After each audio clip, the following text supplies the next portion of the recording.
Hey everybody, welcome back. And I apologize, I'm still a little under the weather. I had to work all weekend, and then in the process I caught a head cold, so I'm falling apart. I did want to hop on here though because there's been some interesting developments, especially in the gaming world. So just a quick recap.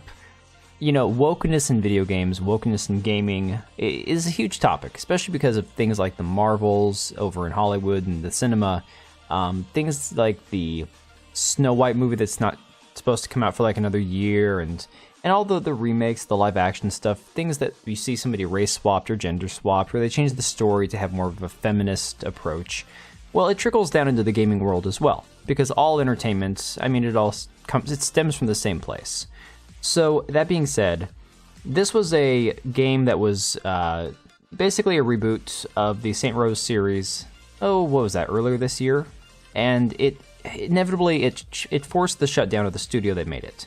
Embracer Group, which ironically just shut down the studio behind Insurgency Sandstorm, which is like my absolute favorite game when I just want to kick back for an hour and play something and unwind. That's my go-to. So I'm really bummed about that.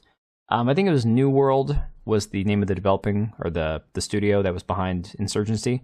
That's a whole side tangent. But Embracer Group actually shut down Volition, who was behind the Saints Row reboot, because the game was so bad due to the storyline, the quote wokeness in it, you know, where they were a bunch of blue-haired feminist college students trying to steal to pay off their student loans, fighting the patriarchy or some dumb crap. Okay, whatever. We also saw Starfield. A lot of controversy about Starfield's, pronoun use and transgenderism with the NPCs in the game and all that other stuff.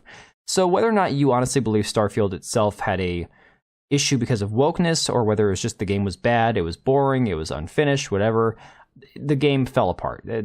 Honestly, it's not doing well. The player base has plummeted, and yes, it's a single-player solo game, and that does tend to happen because multiplayer games do have more longevity, more people are playing them together. That being said, Starfield, they're hoping it's going to have like a 12-year plan like Skyrim. I'll be amazed if it's still relevant a year from now. So we've even seen this with like Nexus mods, where they've taken out Spider-Man mods that remove pride flags. And I just recently saw, a few minutes ago, Sophia Norwitz, a trans person on Twitter, pointing out that Nexus mods removed a mod from Baldurs Gate that gender swaps a character so that you can have a heterosexual romance, but they still have a mod on here where basically you can make everybody visibly transgender. So they'll accept one standard but not the other, basically. It's okay to make the characters all trans for the sake of the agenda, but you can't have one that swaps a queer relationship to a heterosexual relationship. I know, crazy, right? So now we have this rumor going around that the female protagonist in GTA is going to be a transgender person.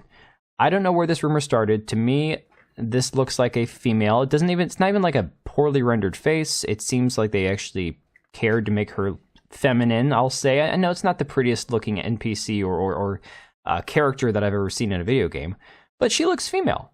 The storyline's going to determine whether or not that part of it's woke. Let's be honest. If we don't know anything about the storyline, how do you know if the game inherently is woke just because it has a female, or just because it has, brown people in it? I'm sorry, brown people does not equal woke, especially because the game is set in Miami, which has a large percentage of darker skinned people. That's just a fact.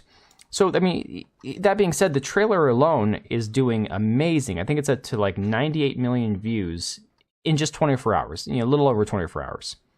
Crazy. One of the most viewed videos on YouTube, if not the most viewed of all time. It's insanely popular. People are absolutely looking forward to the game.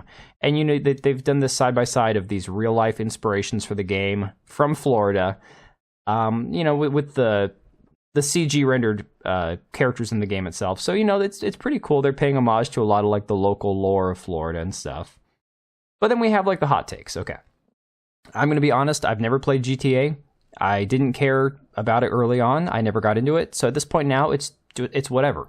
I have no problem with people playing it. I have no problem with the game existing.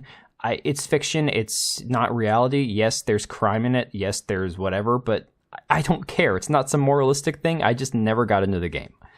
So we have Elon Musk on here saying he tried to get into the game, but he didn't like doing crime. GTA 5 required shooting police officers in the opening scene, and he just couldn't do it. You can imagine he got really roasted for it. But honestly, that wasn't the worst take you'll see. Shoeonhead, pretty funny a few minutes ago, she's like, grown-ass men uncomfortable that there's crime in a video game named after a crime. I mean, that is pretty funny. But that's not the worst take I've seen. Elon's just like, you know, I didn't want to shoot cops. Okay. I mean, sure, kind of a boomer take. Fine, I've had those takes myself, though, in the past. I get it. I get it. But now we see this account, Jackson Hinkle, who is I'm not going to get into the politics of the Israel-Hamas situation. All I know is this Jackson Hinkle account has a lot of what you would call MAGA communists, which I can't even understand or fathom what a MAGA communist would be. Self-proclaimed, these people have gone after me on Twitter. These are, things in their bio that they call themselves MAGA Marxist, MAGA Leninist, MAGA communist, whatever. And so Jackson Hinkle is always sharing information in a pro-Hamas, pro-Russia. And look, I'm not, again, the Russia-Ukraine thing, I'm not getting in the middle of that. I just want to stay out of it. But this account is one of these that is constantly spreading war propaganda, misinformation, if you want to call it that, whatever. Sorry, my cats are running around crazy in the background. So this tweet right here said, why are the Zionists at Rockstar Games? Again, I don't know what Zionists actually work at Rockstar Games. I'm not sure what he's talking about. Releasing this video game for children in America, again, sexualized in all caps.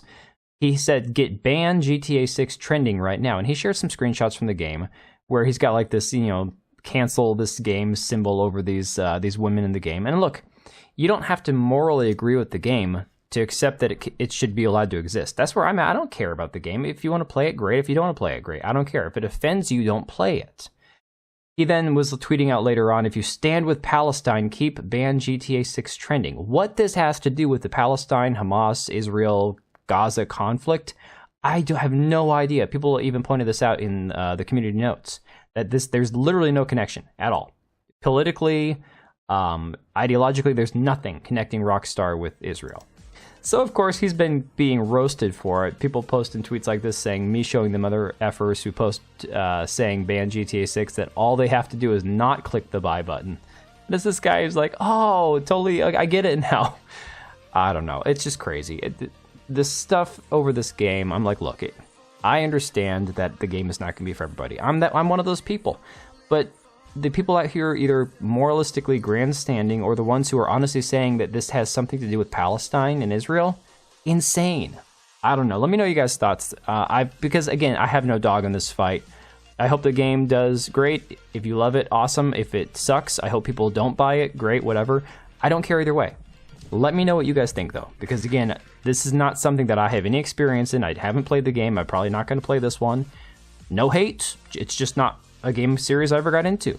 So, that being said, share your thoughts down below. If you've seen this crazy stuff too, let me know some of the stuff you've seen, and I will catch you guys on the next one. And if you made it this far, thank you for watching the video. We do have 2 channels, one for daily uploads, the other one for more of my live streams and hot takes. Links to both are down below, as well as the ability to join as a channel member for as little as $3 a month, and that'll greatly help us out. Much appreciated. We also have links to our Etsy accounts down below, as well as our website. We also have Locals and Subscribestar. If you didn't want to support us on YouTube, you can support us through those. Thanks again for being here, and we will see you on the next one.